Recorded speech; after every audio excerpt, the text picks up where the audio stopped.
Bhim army को ये कहता है कि विदेशी फंड से पैसा आता है हाँ। और देशद्रोही कहता है। हाँ। अरे सुअर, हाँ। इसको समझ लेना चाहिए हाँ। कि भीम आर्मी उस जगह पे जाता है हाँ। जहां दलितों का बेहू बेटी का रेप बलात्कार होता है हाँ। और थाना पुलिस जो है एफआईआर करने से मुकरता है, हाँ। वहां जाके एफआईआर कराता है। भीम आर्मी वाला जहां जो भेटे तो उसको खेत के मारो, औकात है? अरे भाई, ऐसा कोई दुनिया में लाठी नहीं बना हाँ। कि भीम आर्मी को हड्डी को तोड़ सकता है। अच्छा। और ऐसा कोई गोली नहीं बना कि हाँ। भीम आर्मी को कार्यकर्ता को छाती को भेद सकता मतलब है। सियार को अगर रंग दिया जाए शेर का कलर में तो शेर नहीं हो सकता है। बात है, अगर ये माफी नहीं मांगते हैं कौन? तो ये कृष्णनंदन पासवान, हाँ। तो इनको पुतला हम लोग हर एक मोड़ पर जलाने का काम करेगा भीम आर्मी वाला। और नहीं तो ये कह रहे हैं कि जहां भेटे भीम आर्मी तो खेत के मारो, तो भेटेगा क्या? कहिए, आप टाइम रखिए ना, हम लोग आपका आवाज से पढ़ा जाते हैं। दोस्तों, भीम आर्मी और आजाद समाज पार्टी के समर्थकों को लेकर बिहार सरकार में मंत्री हैं कृष्णनंदन पासवान। हरिसिद्धि विधानसभा से आते हैं और फिलहाल बिहार में वो जो मंत्री बनाए गए हैं, गन्ना उद्योग मंत्री बनाए गए हैं, और वो भीम आर्मी के समर्थकों को लेकर बड़ा बयान दिए हैं, जिसको लेकर तमाम भीम आर्मी के समर्थकों में जबरदस्त जो है आक्रोश है। जो कृष्णनंदन पासवान है वो भीम आर्मी के समर्थकों के बारे में कहे हैं कि ये लोग देशद्रोही काम कर रहे हैं, ये लोग दलितों के बस्तियों में जहाँ कहीं भी दिखाई दे इनकी पिटाई कर दीजिए, इनको विदेशों से पैसा आ रहा है। इसको लेकर देखिए तमाम भीम आर्मी के काफी कद्दावर नेता हैं। दिलीप मंडल जी हैं जो कि बिहार में काफी इंटेलेक्चुअल नेताओं में इनकी गिनती होती है। तो पहले तो स्वागत है सर। सबसे पहले आपका चैनल का धन्यवाद। तो कृष्णनंदन पासवान के बयान को आप कैसे देख रहे हैं? विदेशों से पैसा लेकर आप लोग घूम रहे हैं। देखिए, कृष्णनंदन पासवान जो है, हाँ। ये हमारे जो समाज में जन्मे महापुरुष जो है बाबा चूहड़मल थे, ये चूहड़मल बाबा साहब नहीं हो सकते हैं। और दूसरा, हमारे समाज में जन्मे रामविलास पासवान जी थे, हाँ। तो ये रामविलास पासवान नहीं हो सकते हैं। हाँ। तो इनका खिसियाने बिल्ली खंबा नोचे, हाँ। तो सोच रहे हैं कि भीम आर्मी का पूरा क्रेज पूरा भारत में है, हाँ। तो सोच रहा है कि भीम आर्मी का नाम लेंगे हाँ। तो हम भी पूरा भारत में जानने लगेंगे। अच्छा। और भीम आर्मी को ये कहता है कि विदेशी फंड से पैसा आता है हाँ। और देशद्रोही कहता है। हाँ। अरे सुअर, हाँ। इसको समझ लेना चाहिए हाँ। कि भीम आर्मी उस जगह पे जाता है हाँ। जहां दलितों का बेहू बेटी का रेप बलात्कार होता है। हाँ। और थाना पुलिस जो है एफआईआर करने से मुकरता है, हाँ। वहां जाके एफआईआर कराता है। हाँ। तो क्या तुम रेप करने वाले को, मर्डर हत्या करने वाले को मतलब कि देशभक्त बताना चाहते हो, और जो रेप बलात्कार हत्या करने वाले के से लड़ने वाला समाज को जो है भीम आर्मी और एफआईआर करवाने वाला उसको देशद्रोही कहता है? इससे तो यही स्पष्ट होता है ना। और सवाल होता है कि विदेश से पैसा लाने की बात होता है, पैसा आ रहा है आपको तो पता नहीं है। यही भाजपा वाले लोग कहते हैं कि राम को लाया। कौन राम को लाया भाई? मोदी ने राम को लाया। अरे तो छोटा सा नीरव मोदी को लाओ ना भाई, ललित मोदी को लाओ ना भाई। बहुत सारा जो विदेश पैसा लेके भाग गया तो उसको ला नहीं सकता, राम को लाया है। लेकिन सवाल ये है कि आप कह रहे हैं कि वो फेमस होने के लिए कृष्णनंदन पासवान इस तरीके से बयान दिए हैं। वो मंत्री हैं, पूरे बिहार भर में उनका पावर है, उनको फेमस होने की क्या जरूरत है? मंत्री है, दलित समाज से आते हैं। क्या को दलित जानता है? जाकर टोला में पूछिए तो। कृष्णनंदन पासवान हम तो जानबो, हम खुदे नहीं जानते थे। आज हम जाने बयान दिया तब ना, तो फेमस होने के लिए ना कहा।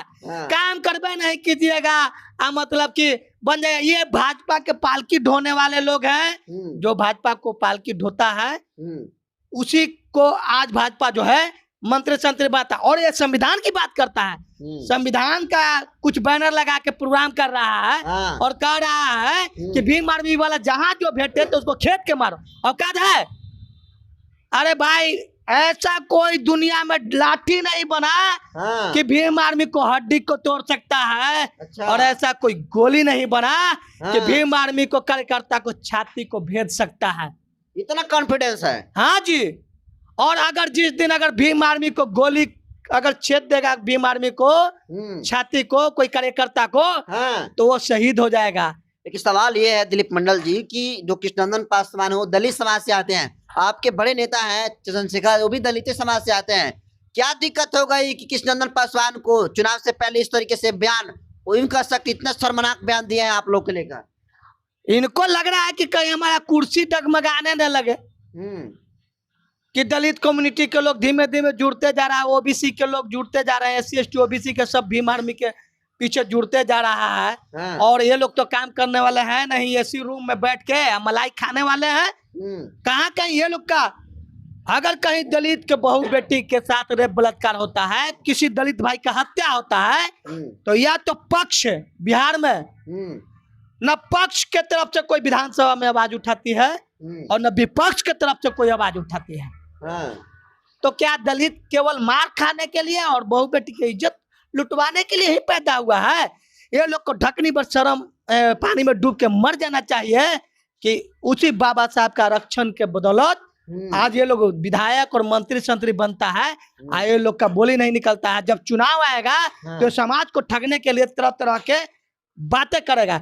जब इसका आरक्षण का कहता है कि संविधान खतरा में नहीं है, अफवाह फैलाया जा रहा है, तो जिस वक्त भाजपा वाले ने 10% आरक्षण स्वर्ण जाति को दिया, उससे हमको कोई आपत्ति लेना देना नहीं है।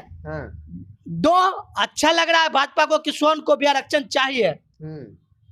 तो भाई कहने का मतलब है सारा संपत्ति उन्हीं लोग के पास, अचल संपत्ति और चल संपत्ति, और उसके बाद आरक्षण भी उसी को चाहिए। और बाबा साहब संविधान में लिखे हुए थे कि 50% से आरक्षण ज्यादा नहीं लेना चाहते। मूर्ख किसको बना रहे हैं कि आरक्षण पर खतरा नहीं है? 10% क्यों दिए स्वर्णों को? जब देवे किए, जब सीमा को लांगा गया 10% देखे, तो ओबीसी के 52-54% आबादी है, 27% आरक्षण है, तो 10% उसको भी बढ़ा देते हैं।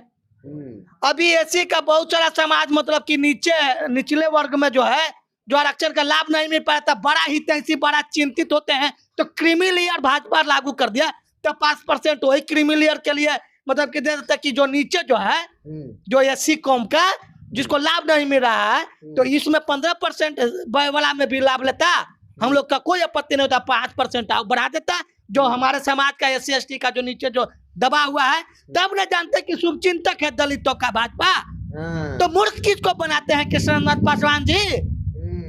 मूर्ख बना रहे हैं वो। तो मूर्ख नहीं बनाते, क्या कर रहे हैं? करे क्या? आरक्षण में कोई खतरा नहीं है। और तरह तरह के संविधान गौरव यात्रा कर रहे हैं पूरे बिहार में, संविधान गौरव यात्रा कर रहे हैं। तो ये मतलब कि देखिए, कहने का मतलब है सियार को अगर रंग दिया जाए शेर का कलर में, तो शेर नहीं हो सकता है। और भीम आर्मी जो है, भीम आर्मी का कार्यकर्ता एक एक आदमी शेर की तरह रहता है, और वो अपने आप को मंत्री या विधायक बनते रहे, लेकिन भीम आर्मी का कार्यकर्ता एक एक घर का जो है, उसको भले रात को नीमक रोटी प्याज खाएगा, लेकिन अपने आप को किसी मंत्री और विधायक से कम नहीं आंकता है। तो क्या कहेंगे कृष्णनंदन पासवान को? अभी क्या करना चाहिए उनको? कृष्णनंदन पासवान को माफी मांगना होगा। 26 जनवरी खाली हो जाने दीजिए, कि 26 जनवरी और 15 अगस्त भी जो है, तो बाबा साहब का सम्मान के चलते 26 जनवरी और 15 अगस्त भी हम लोग मना लेते हैं, लेकिन पूर्ण तरह से हम लोग आजाद नहीं है। लेकिन क्या करें कि बाबा साहब को सम्मान के लिए हम लोग के पास मजबूरी हो जाता है, इसलिए हम लोग 26 जनवरी और 15 अगस्त मनाते हैं। और अगर नहीं मनाएंगे तो यही लोग, इनके जैसे लोग कहेंगे कि देशद्रोही है। आजादी है कहाँ हम लोग का? 26 जनवरी का क्या, किस चीज का टाइम आप दे रहे हैं? 26 जनवरी के बाद, 26 जनवरी के बाद अगर ये माफी नहीं मांगते हैं, कौन? तो ये कृष्णनंदन पासवान, तो इनको पुतला हम लोग हर एक मोड़ पर जलाने का काम करेगा भीम आर्मी वाला। और नहीं तो ये कह रहे हैं कि जहाँ भेटे भीम आर्मी, तो खेत के मारो, तो भेटेगा क्या? कहिए आप टाइम रखिए ना, हम लोग आपका आवाज से पढ़ा जाते हैं, घर पर चले जाएगा उनके? हाँ जी, घर पर चले आएंगे। मंत्री तो क्या, तो और भी पिटाई हो जाएगी आप लोगों की। पिटाई हो जाएगा। औकात है, औकात है इनका। मंत्री है ना, उनको तो ज्यादा पावर हम लोग रखते हैं, औकात है। भीम आर्मी बोले ना जी कि भीम आर्मी के एक सदस्य जो है अपने आप को नीमक रोटी मिर्चाई प्याज खा के सोता है और धरना प्रदर्शन में भी जाता है, लेकिन उन मंत्री साहब से ज्यादा पावर रखता है। तो जिस तरह से ग्राफ बढ़ रहा है भीम आर्मी का बिहार में, उसी को लेकर वो उस तरह से वो बयान दिए हैं, उसको देखते हुए। तो बयान दिए हैं तो देखिए, ये भाजपा जो है, हाँ। ये कृष्णनंदन पासवान जी जो है तो भाजपा के पालकी ढोने वाले हैं।